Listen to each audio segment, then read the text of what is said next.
Hello everyone, welcome to the another video of Cyberkit. A good mentor can not only help you to grow as a scientist or as a researcher during your PhD program, but also will open doors for you for your future opportunities. But the wrong advisor or mentor can make your PhD extremely challenging. So it's very important that you select a very good mentor for yourself. In this video, I will talk about what are the things that you need to consider while selecting a mentor for your PhD program. So in some of the universities, the program requires you to directly connect with the prospective mentor. And if the mentor is happy with your credentials, you just apply through the program, you get your offer letter, and you join the lab. Unlike that, in other universities, you apply through the graduate program itself, and there, once you get accepted to the program, then you'll be given chance to rotate in 3 to 4 different labs during your first year of the PhD program. And based on the lab rotation, you rank where you want to do your PhD research. And it's not only a one-way process. Mentor also needs to rank you. If there are multiple students, they need to select you as their first choice. Once that thing matches from student side and from the mentor side, you select that lab. So the first thing is research alignment. I think I mentioned this in my previous video also.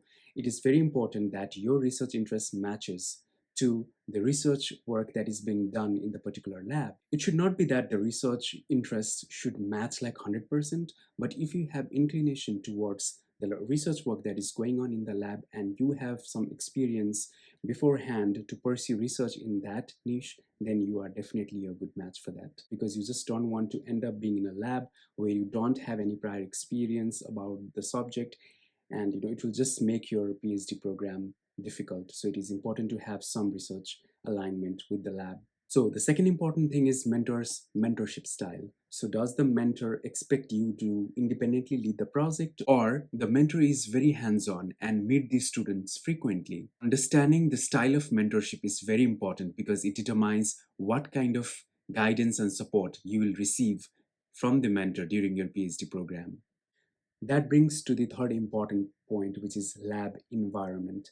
So how many students are there in the lab? Are there anyone who can train you during your initial months into your PhD program? That is very, very important. Also, you need to know if the lab is supportive enough for you to collaborate with people around and also have someone to help you in need.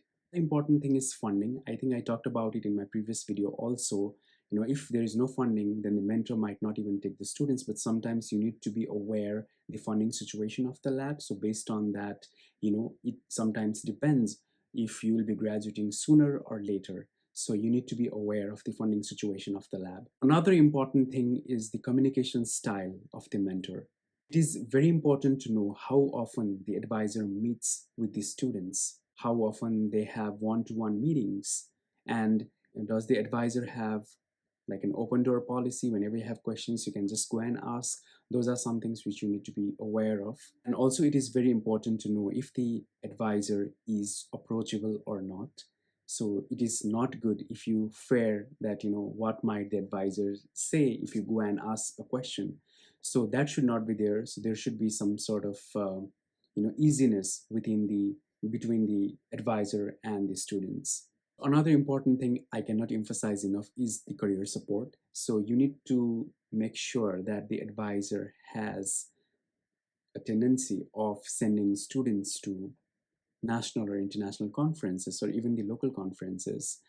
Also, you need to know if the advisor is supportive of your overall professional development. Does the mentor provide ample opportunities for you to network with other researchers or scientists in the area? So these are some of the things which are very, very important for you to grow as a scientist and researcher. So you need to make sure that your advisor and you are in the same page on this particular aspect. Moreover, most of the things that I have just mentioned, these are, you may not be able to know about all of these things just going and meeting to the prospective mentor once or so.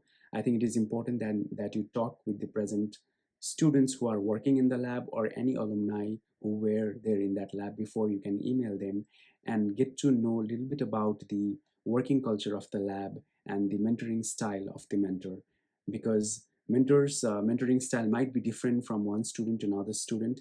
And here I also would like to mention that it is not only always up to the mentor, it is also up to the students how they take their mentor's advice and how they advance their research work during their PhD program. So it should be a two-side process. When you go to visit the lab during the lab rotation, when you're working, you get to know the vibe of the lab. Is it toxic? Is it too negative? Is it too positive?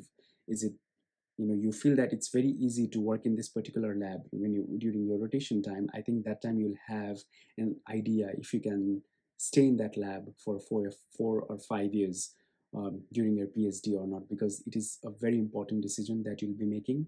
So you need to choose wisely that who you want your mentor as I mentioned initially in this video, that a good mentor is someone who will not only make your PhD research or PhD life productive, but also will help you during your career transition. Things happen sometimes. You may be performing well in the beginning, and in the between, something might fall off between you and your mentor. So during that time also, you should not lose hope. You should stay positive, and if there is anything that you can talk to your mentor about, you should just go and talk to them about it. Never hesitate to ask questions. Never hesitate to share what you are going through, so that way your mentor will also be aware of your situations and will be considerate enough during the times that you need. If I have to share on my PhD experience, I would say that it was amazing.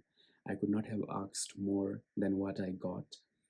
My mentor was truly, she was the best thing that happened to me when I was doing my PhD program, because she was very supportive, not only in my research work, but also, whenever I wanted to be a part of some organizations within the university or outside the university, she was supportive of that. I used to have meetings, I used to have different things to do for those involvement, and she was always supportive of that. And not only that, but also my lab members, they were very, very friendly, very collaborative, and I hope that everybody gets to work in such a lab environment. That's all for this video, so I'll see you again in my next video. Till then, if you have not done so, please subscribe my channel Cyvocate, and I'll see you soon.